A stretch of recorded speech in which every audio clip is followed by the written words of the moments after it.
2004 and 2005. The first time with the U.S. State Department, the second time with the United Nations.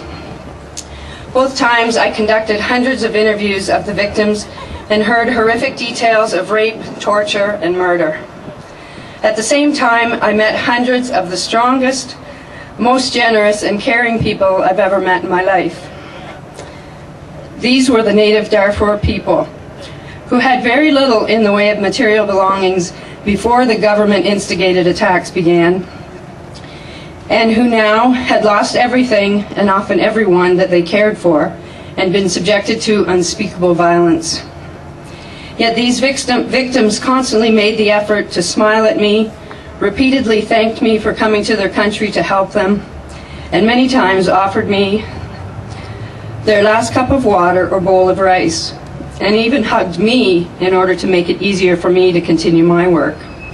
I've never experienced that kind of caring while doing my police duties here in Canada, and it shook me to my core. The stories I listened to varied in specifics according to each victim, but the sequence of events was always the same.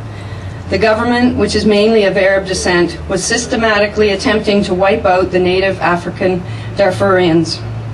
The government of Sudan aircraft dropped bombs on the native Darfurian villages. The government of Sudan vehicles drove through the villages shooting at the survivors, and finally the Janjaweed, or the government of Sudan hired thugs, would then ride through on camels and horseback, doing the final bout of rapes, kidnapping, torture, looting, and finally, in one way or another, destroying everyone and everything. The women and young girls I interviewed showed incredible strength as they overcame their grief in order to tell me the horrible details of how they were spoiled forever because they had been gang raped by many men and had watched their children, husbands, and parents murdered in front of them. The youngest girl I spoke to was 7 years old and would never walk again properly as a result of the injuries during a rape by 3 men. I also doubt if happiness will ever be seen again in her beautiful but now glazed over brown eyes. The woman I remember the best out of the hundreds of victims sat for 4 hours waiting to speak to me to tell me her story. She sat in the heat without water and asked nothing.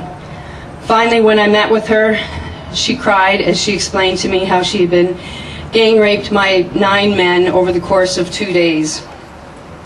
In the end, we cried together, and she told me it didn't matter what happened to her now, she just wanted to die, but please help the rest of my people.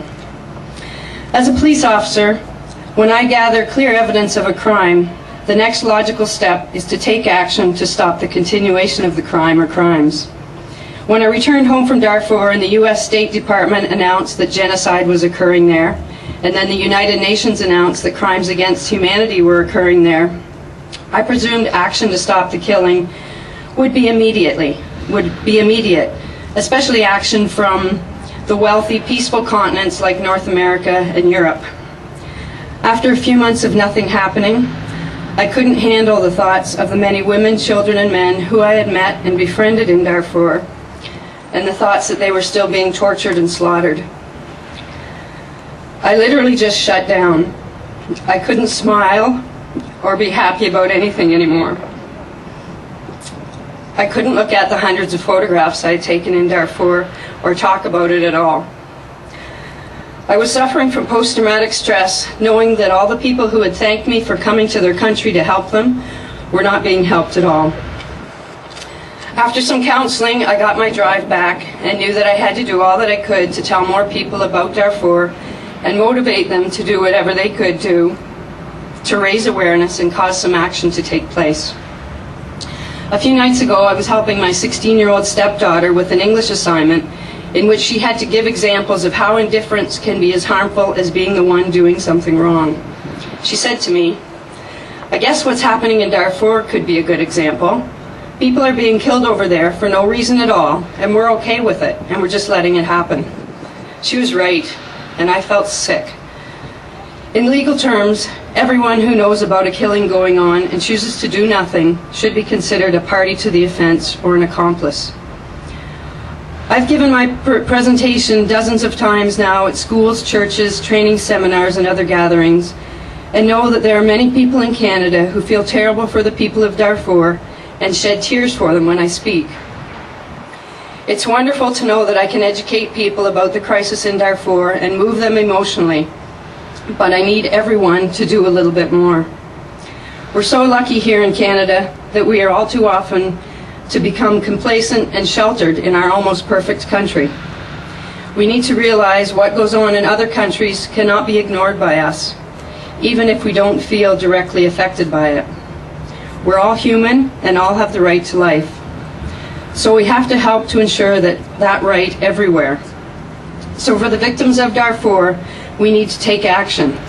Write a letter, call your politician, write a letter to your local paper, raise money, check your financial investments to ensure you're not assisting the government of Sudan in any way. Voice your appall at China's involvement with the government of Sudan and boycott the 2008 Olympics. Educate everyone you can about Darfur and push them to also take some action. Then and only then do you and I not fall in the category of being indifferent.